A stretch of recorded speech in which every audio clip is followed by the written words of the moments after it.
When founding director Ridley Scott returned to the Alien franchise 5 years ago with a prequel called Prometheus, he delivered a movie of sleek, dark beauty.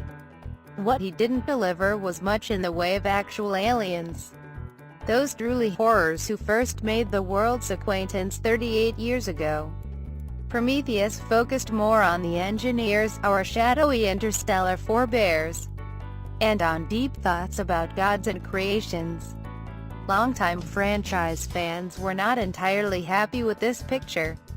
Now, in Alien Covenant, the sixth entry in the series, Scott gets back down to business. Note the reinstatement of that key word in the title. Prometheus was originally called Alien Engineers, but this was decided to be insufficiently subtle.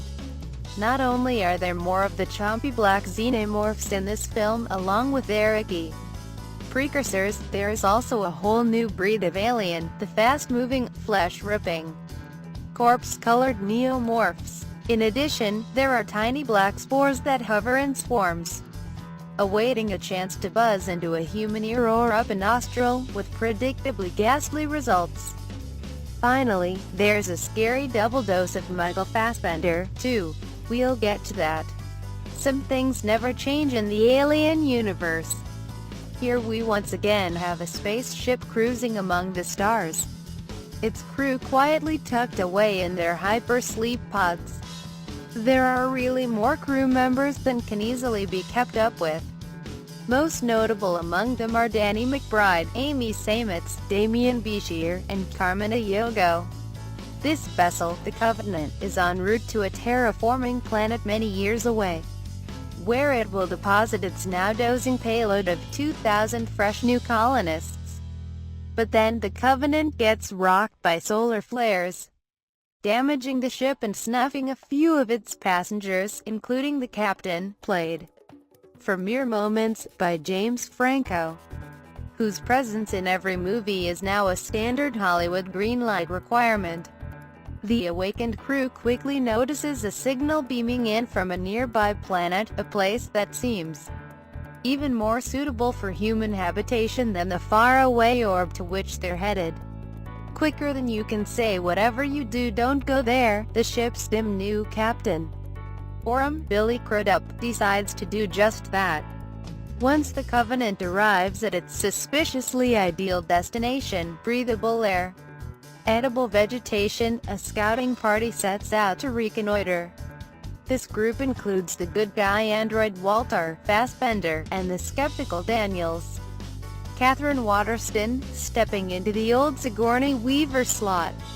They encounter many surprises, among them a familiar horseshoe-shaped spaceship and a city full of gruesome horrors. There's a ferocious neomorph attack, in the midst of which David, the creepy android from Prometheus, Fassbender again, suddenly turns up in a monkish cloak to lead them all away. At another point, two members of the expedition are felled by a mysterious affliction and are dragged back to a waiting shuttle, where, inevitably, some idiot allows one of them to re-enter. All hell breaks loose, etc.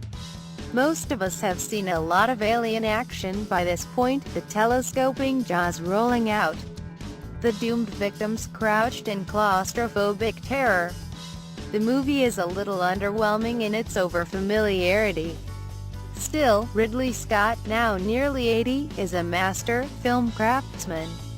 And he and his writers, John Logan, Dante Harper, Jack Paglen, and Michael Green, managed to make all the customary creature mayhem feel hair-raisingly fresh.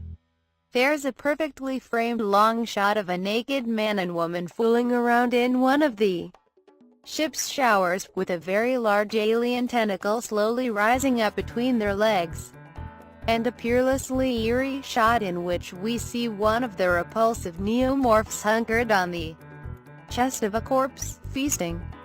But Scott is just as intent upon the series' long-rehearsed philosophical theme of deities and their creations, and he addresses it here in the byplay between Fassbender's two androids, the benevolent Walter and the poisonous David. Their similarities are many, but misleading. In one amusingly homophile moment, we see David teaching Walter how to play a flute and telling him, "I'll do the fingering." Walter is actually an improved version of David.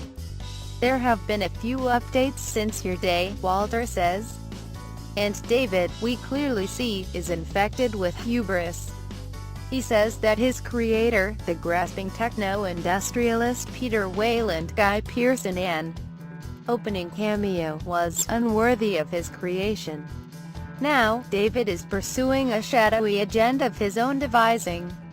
And we only slowly come to realize how monstrous it is. "No one understands the lonely perfection of my dreams," he complains.